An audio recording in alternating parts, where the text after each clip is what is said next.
పైన కొంచెం కట్ అవుతుంది ఎందుకు స్క్రీన్ చూడు.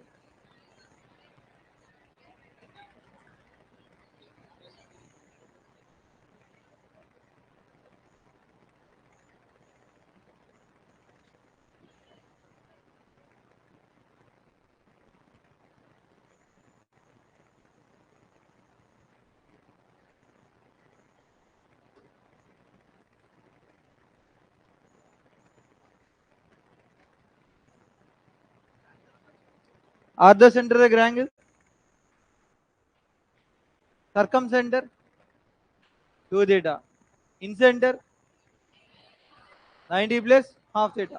నెక్స్ట్ అడిగే పోయే క్వశ్చన్ ఆన్సర్ కూడా చెప్పేసాయి. క్వశ్చన్ ఏంటి? ఎక్స్ సెంటర్ దగ్గర 90 minus half theta.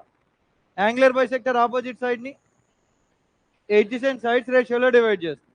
Right angle ట్రయాంగిల్లో 90 degrees యాంగిల్ దగ్గర నుంచి మళ్ళీ ఒక రైట్ యాంగిల్ ఒక ఆల్టిట్యూడ్ ని డ్రా చేస్తే హైపోటెన్యూస్ కి, ఆ ఆల్టిట్యూడ్ అనేది ఆపోజిట్ సైడ్ ని ఏ రేషియోలో డివైడ్ చేస్తుంది? adjacent సైడ్స్ స్క్వేర్స్ రేషియోలో. యాంగులర్ బైసెక్టర్ adjacent సైడ్స్ రేషియోలో. రైట్ యాంగిల్ ట్రయాంగిల్లో రైట్ యాంగిల్ దగ్గర నుంచి హైపోటెన్యూస్ కి ఒక ఆల్టిట్యూడ్ కనుక డ్రా చేస్తే ఆల్టిట్యూడ్ adjacent సైడ్స్ స్క్వేర్స్ రేషియోలో డివైడ్ చేస్తుంది.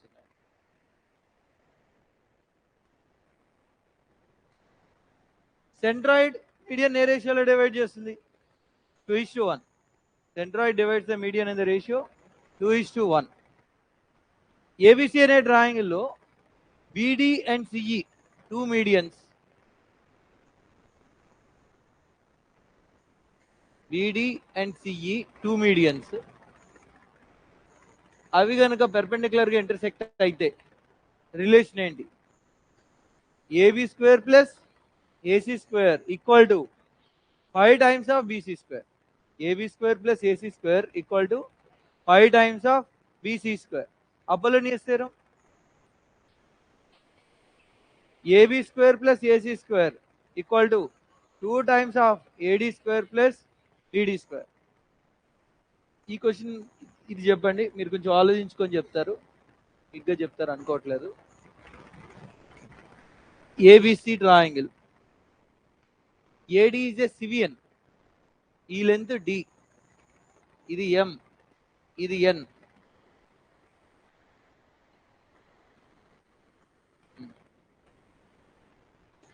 చెప్పండి. మ్యాన్, డాడ్,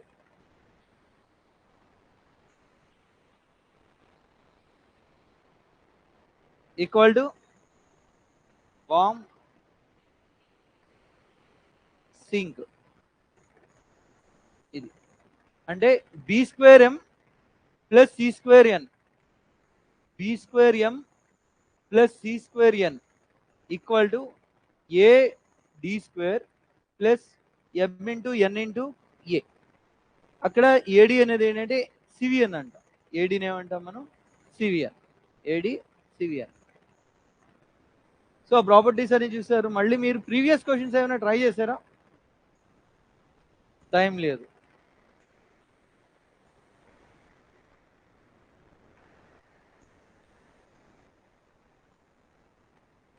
మొత్తం క్వాడ్రిలేటరల్స్ సర్కిల్స్ కూడా అయిపోయిన తర్వాత చేస్తారా? ఓకే.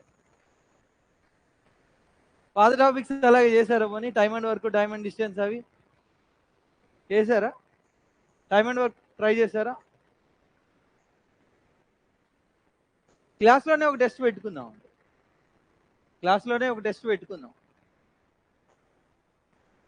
మీరు కూర్చొని రాసేది కాదు, ఇక్కడికి వచ్చి చేస్తారు. ఇప్పుడు నేను ఎలా అయితే చేస్తున్నానో అలాగే మీరు కూడా చేయాల్సి వస్తుంది. ర్యాండమ్గా ఏదో ఒక క్వశ్చన్ తీసుకురావడం. ఒక పని చేద్దాం, మీరే ఒక టాపిక్ చెప్పండి, ఆ టాపిక్ నుంచి మాత్రమే అడుగుతా. మొత్తం సిలబస్ కాదు, ఏదో ఒక్క టాపిక్ చెప్పండి, ఆ ఒక్క టాపిక్కే ప్రిపేర్ అవ్వండి. ఆ ఒక్క టాపిక్ చెప్తున్నా, ఏదైనా ఒక్క టాపిక్, ఆ ఒక్క టాపిక్ మీకు ఒక టైం ఇస్తాను.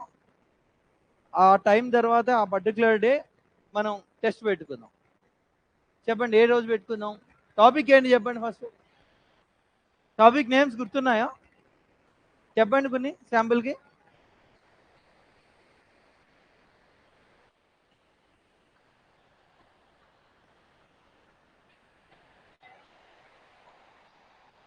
సరే అయితే టైమ్ అండ్ డిస్టెన్స్ నేర్చుకోండి అండి. చెప్పండి. 14 పెట్టుకోవచ్చు అంటున్నారా? సరే. టైమ్ అండ్ డిస్టెన్స్ 14th ఫిబ్రవరి అట. ఓకే.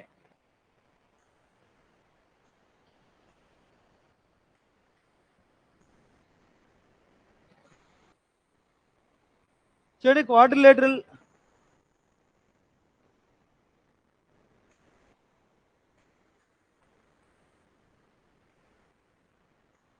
చూడండి జామెట్రీ మీరు ప్రాపర్టీస్ ఏవైతే మనం డిస్కస్ చేసామో ఆ ప్రాపర్టీస్ మీరు రెగ్యులర్గా రివైజ్ చేస్తూ ఉండండి.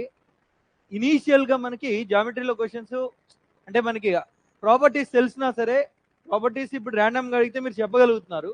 బట్ ఆ పర్టికులర్ క్వశ్చన్లో అక్కడ దాన్ని అప్లై చేయొచ్చు, అది స్ట్రైక్ అవ్వాలంటే కొంచెం టైం మీరు కొంత ప్రాక్టీస్ చేస్తే ఖచ్చితంగా సాల్వ్ చేయగలుగుతారు. నిజం చెప్పాలంటే మీకు అర్థమెటిక్లో టాపిక్స్ కన్నా కూడా జామెట్రీ చాలా ఇంట్రెస్టింగ్గా ఉంటుంది. అంటే మీరు అంటే అర్థమెటిక్లో అనుకోండి మనకి లేదా మ్యాథ్స్లో వేరే టాపిక్ ప్రొసీజర్ క్లియర్గా తెలుస్తుంది, అప్లై చేయొచ్చు. ఇక్కడ సేమ్ క్వశ్చన్కి డిఫరెంట్ ప్రాపర్టీస్ నుంచి మీరు ఆన్సర్ చేయవచ్చు. ఏదో విధంగా మీరు ఆన్సర్ చేయగలుగుతారు, బట్ అది మీరు ప్రాపర్టీస్ని ప్రాపర్గా అప్లై చేయగలిగితే చాలా క్విక్గా ఆన్సర్ చేయగలుగుతారు. సో డెఫినెట్గా మీరు కొంచెం ప్రాపర్టీస్ అన్ని నేర్చుకొని మీ దగ్గర మెటీరియల్ ఉంటే ఫస్ట్ మెటీరియల్ సాల్వ్ చేయండి. దాని తర్వాత ప్రీవియస్ క్వశ్చన్స్ 2023, 2022 ఎన్ఎఫ్ అండి, ఖచ్చితంగా సరిపోతుంది. 2023లో జామెట్రీలో ట్రయాంగిల్స్ నుంచి ఇచ్చిన క్వశ్చన్స్ ఫస్ట్ చేసేసుకోండి. దాని తర్వాత మనకి క్వాడ్రిలేటరల్స్, సర్కిల్స్ ఇవన్నీ క్వాడ్రిలేటరల్స్లో కానివ్వండి, సర్కిల్స్లో కానివ్వండి ఆల్రెడీ ట్రయాంగిల్ ప్రాపర్టీస్ ఏవైతే చెప్పుకున్నామో అవన్నీ ఇక్కడ కూడా హెల్ప్ అవుతాయి. ట్రయాంగిల్స్లో చెప్పుకున్న సిమిలారిటీ కానీ కాంగ్రియన్స్ ప్రాపర్టీ కానీ అవన్నీ కూడా ఇక్కడ మనం అప్లై చేస్తాం. సిమిలారిటీ ప్రాపర్టీ ఎక్కడెక్కడ అప్లై చేయొచ్చు అని చెప్పుకున్నాం 2 పాయింట్స్. ఒక ట్రయాంగిల్లో సైడ్కి ప్యారలల్గా ఒక లైన్ డ్రా చేశారు అంటే సిమిలారిటీ ప్రాపర్టీని అప్లై చేయొచ్చు. ఇంకా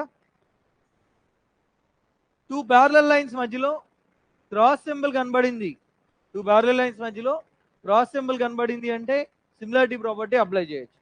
రైట్ యాంగిల్ ట్రయాంగిల్లో ఇంకొక రైట్ యాంగిల్ ట్రయాంగిల్ వచ్చింది అంటే ఖచ్చితంగా సిమిలారిటీ ప్రాపర్టీ అప్లై చేయొచ్చు. చూడండి సిమిలారిటీ అంటే ఏంటి, 3 యాంగిల్స్ ఈక్వల్గా ఉంటే సిమిలర్ ట్రయాంగిల్స్, 2 యాంగిల్స్ ఈక్వల్ అయితే ఆటోమేటిక్గా థర్డ్ యాంగిల్ ఈక్వల్ అవుతుంది. కాబట్టి మనం 2 యాంగిల్స్ ఈక్వల్ అని చెప్పగలిగితే చాలు సిమిలర్ ట్రయాంగిల్స్ అని మనం ప్రూవ్ చేసినట్టే. ఎప్పుడైతే సిమిలర్ ట్రయాంగిల్స్ అంటామో ఆ రేషియోస్ రాసేస్తాం.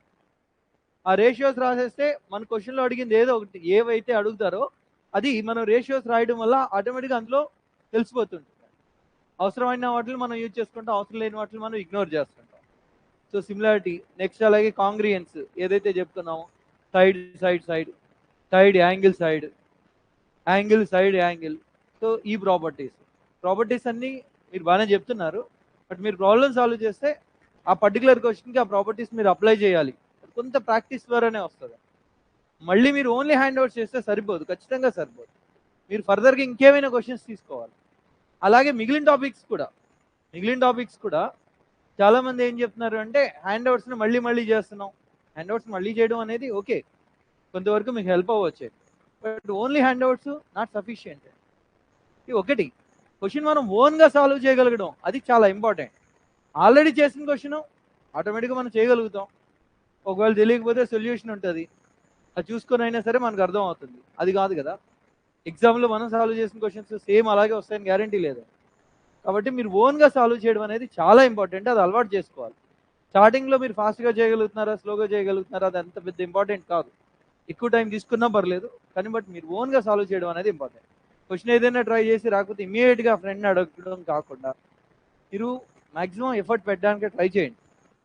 క్వశ్చన్ మీరు ఓన్గా సాల్వ్ చేయగలిగారు అనుకోండి, ఆ సాటిస్ఫాక్షన్ వేరే ఉంటుంది. సో దానివల్ల ఏమవుతుందంటే మీకు ఇంట్రెస్ట్ క్రియేట్ అవుతుంది, సాల్వ్ చేయాలి మనం ప్రాక్టీస్ చేయాలన్న ఇంట్రెస్ట్ వస్తుంది. లేదు చేసే ప్రతి క్వశ్చన్ కూడా ఎవరో ఒకరు హెల్ప్ తీసుకునే చేయాలి అనుకోండి, బాగుంటుంది. Quadrilaterals, some of the angles in a quadrilateral 360 degrees.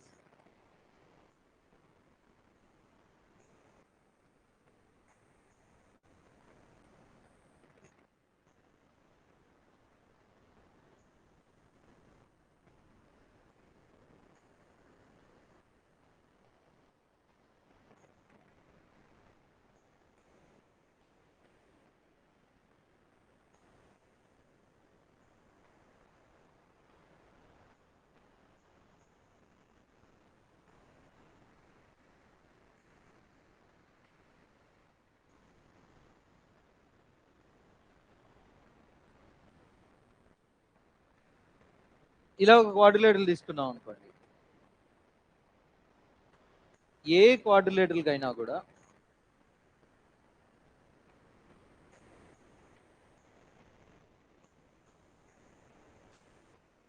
చూడండి, ఇక్కడ ఈ బేస్ యాంగిల్స్ సమ్ ఉంటుంది కదా, ఒకటి ఆల్ఫా ఇంకొకటి బీటా అనుకుంది. ఇక్కడ ఉండే యాంగిల్స్ ఒకటి θ1 ఇంకొకటి θ2 అనుకున్నారంట. ఇక్కడ యాంగిల్స్ ఈక్వల్ అవ్వవు కానీ బట్ సమ్ మాత్రం alpha plus beta equal to θ1 plus θ2. ఏ క్వాడ్రిలేటర్లో అయినా సరే మనకి adjacent angles sum opposite exterior angle సమ్కి ఈక్వల్ అవుతుంది. ఎందుకంటే sum of the angles in a quadrilateral 360 degrees కదా, ఆల్ఫా ప్లస్ బీటా. ఇక్కడ మళ్ళీ ఇంకేవో ఉన్నాయి అనుకుందాం, ఎక్స్ ఒకటి వై ఒకటి ఉన్నాయి అనుకోండి. Alpha plus beta plus X plus Y equal to 360. అలాగే స్ట్రైట్ లైన్ పైన టోటల్ యాంగిల్ ఎంత? 180. ఈ స్ట్రైట్ లైన్ పైన టోటల్ యాంగిల్ ఎంత? 180. So θ1 plus X θ2 plus Y అది కూడా ఏమవుతుంది? 360. So alpha plus beta plus X plus Y equal to θ1 plus X plus θ2 plus Y అది కూడా 360కి ఈక్వల్ అయిపోయి ఎక్స్ ప్లస్ వైలు క్యాన్సిల్ అయిపోతాయి. మొత్తంగా మనకి some of two successive angles లేదా adjacent angles, sum of two adjacent angles equal to sum of two opposite exterior angles. ఈ రెండు రాసుకోండి.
ఓకే, ఖచ్చితంగా చెప్తాను.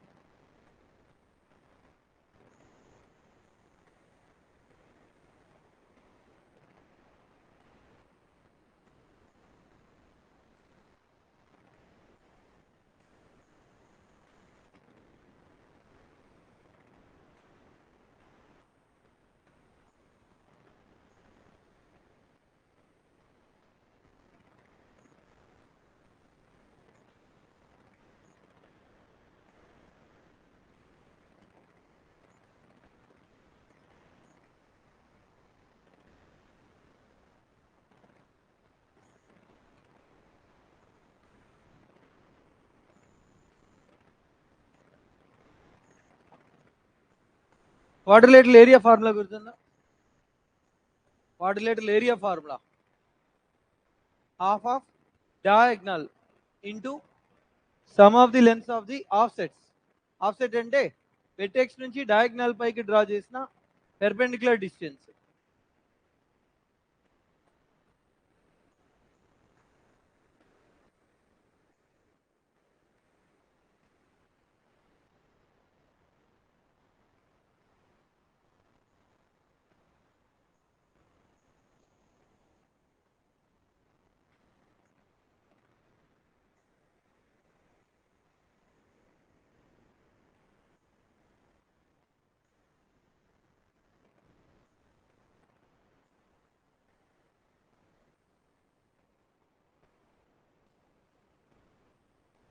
చెప్పండి, ఏరియా ఏమవుతుంది?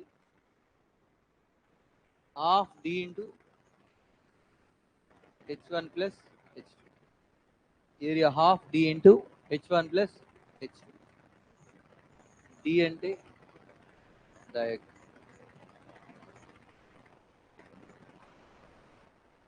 H1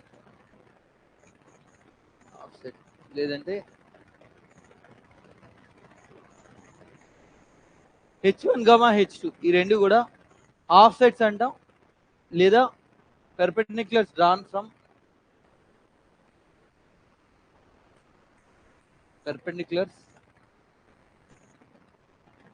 from opposite vertex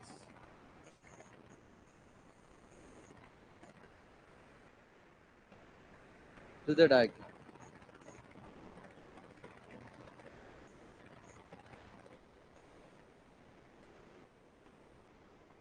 ఇది రాసుకో.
నెక్స్ట్ ఇచ్చేయండి.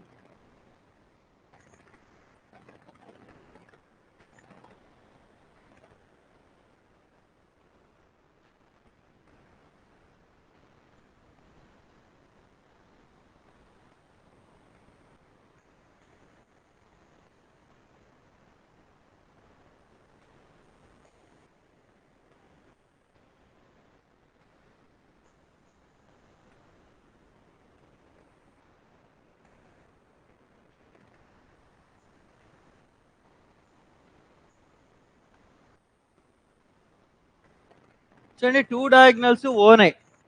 ఏబిసిడి అనేది ఒక క్వాడ్రిలేటరల్. ఏబిసిడి అనే క్వాడ్రిలేటరల్లో diagonals AC and BD one point దగ్గర ఇంటర్సెక్ట్ అయ్యాయి అనుకోండి. ఇక్కడ ఏమవుతుంది అంటే ఈ AOB area A triangle AOB area sum A triangle DOC area ఒకవేళ బి, ఏఓడి ట్రయాంగిల్ ఏఓడి అదేదో sum C triangle DOC equal to D. అప్పుడు ఏమవుతుందంటే A into B equal to C into D. ఏ క్వాడ్రిలేటర్లో అయినా సరే ఈ టూ ట్రయాంగిల్స్ ఏరియా ప్రోడక్ట్ ఈ టూ ట్రయాంగిల్స్ ఏరియాకి ఈక్వల్ అవుతుంది. ఎందుకు చూడండి ఒకసారి. చూడండి, ఇక్కడ థీటా అనుకుంటే ఇదేమవుతుంది, వెర్టికల్లీ ఆపోజిట్ యాంగిల్స్ కదా. అక్కడ థీటా అయితే ఇక్కడ కూడా థీటా. ఇది 180 మైనస్ థీటా. ఇటువైపు కూడా ఎందుకు 180 మైనస్ థీటా? స్ట్రైట్ లైన్ పైన టోటల్ యాంగిల్ కదా. So 180 minus theta, vertically opposite angles are equal. ఇప్పుడు ఈ ఏవో ఉంది కదా, ఏవోలు ఎంతో సమ్ ఎక్స్ అనుకుందాం, ఇది వై అనుకుందాం, ఇది జెడ్ అనుకుందాం, ఇది డబ్ల్యూ అనుకుందాం. ఏఓ ఎక్స్, ఓడి వై, ఇది జెడ్, ఇది డబ్ల్యూ అనుకుందాం. ట్రయాంగిల్ కి టూ సైడ్స్ మధ్య యాంగిల్ తెలిస్తే area half AB sine theta. So triangle AOB, area of the triangle AOB చెప్పాలి. Half X into W into sine theta. Next triangle DOC చెప్పేయండి. Triangle DOC చెప్పండి. Half Y into Z into sine theta. Next triangle AOD. Triangle AOD చెప్పండి. Half XY into sine of 180 minus theta. నిజానికి sign 180 minus theta sine థీటానే, ఎందుకంటే second క్వాడ్రెంట్లో sine పాజిటివే కాబట్టి sine of 180 minus theta అంటే sine theta. Next అలాగే triangle BOC చెప్పండి ఏమవుతుందో. Half W Z sine of 180 minus theta. చూడండి ట్రయాంగిల్ ఏఓబి, ఆ ఏరియానే మనం ఏమనుకుంటున్నాం ఎక్స్, ఇది సారీ ఏ, దీన్ని బి, ఇది సి అనుకుంటున్నాం, ఇది డి అనుకుంటున్నాం. చూడండి సైన్ ఆఫ్ 180 మైనస్ థీటా అంటే సైన్ థీటాని. ఇప్పుడు చూడండి ఏ ఇంటూ బి ఏమవుతుందో చూడండి. ఏ ఇంటూ బి చెప్పండి. Half X W sine theta into half YZ sine of 180 minus theta అంటే ఇది కూడా ఏమవుతుంది సైన్ థీటా. నెక్స్ట్ అలాగే B into C, sorry C into D ఏమవుతుందో చూడు. సి ఇంటూ డి ఏమవుతుంది చూడు. సి ఇంటూ డి ఏరియా, లేదా ఏబి బై సిడి రాస్తున్నట్టు చెప్పాలి. Half XY sign of 180 minus theta అంటే హాఫ్ XY అయిపోయింది కాబట్టి ఇంకేం మిగిలి ఉంటుంది WZ లేదా ZW. Sine of 180 minus theta అంటే ఇది కూడా ఏమవుతుంది చూడండి. ఏబి బై సిడి రాశారు. ఏబి బై ఏం చేస్తున్నా CD, A into B by C into D రాస్తున్నా. A into B by C into D రాస్తున్నా. చూడండి ఏమవుతుందో. Half cancel, sine theta cancel, sine theta cancel, ఈ half cancel, X Y W Z ఏమొచ్చింది మనకి ఏ into B equal to C. So ఏ క్వాడ్రిలేటర్లో అయినా సరే టూ డయాగ్నల్స్ ఒక పాయింట్ దగ్గర ఇంటర్సెక్ట్ అయితే వాటి ఆపోజిట్ ఏరియాస్ అంటే A into B equal to C into D. So ట్రయాంగిల్కి ఏరియాస్ సారీ క్వాడ్రిలేటర్కి ఒక 3 పార్ట్స్ ఏరియాస్ ఇస్తారు. ఇచ్చి టోటల్ క్వాడ్రిలేటరల్ ఏరియా అడుగుతుంది. క్వాడ్రిలేటర్కి ఇది 10 అంటారు, ఇదేదో సమ్ 40 అన్నారు, 40 అని చెప్పి ఇదేదో 20 అన్నారు అనుకోండి. మొత్తం టోటల్ క్వాడ్రిలేటరల్ ఏరియా అడుగుతారు. సో ప్రోడక్ట్ ఈక్వల్ చేస్తాం. ప్రోడక్ట్ ఈక్వల్ కాబట్టి ఆ 4th పార్ట్ వచ్చేస్తుంది. 4 పార్ట్స్ని యాడ్ చేస్తే క్వాడ్రిలేటరల్ ఏరియా వస్తుంది. 4 పార్ట్స్ని యాడ్ చేస్తే అప్పుడు క్వాడ్రిలేటరల్ ఏరియా వస్తుంది. ఇది రాసుకోండి.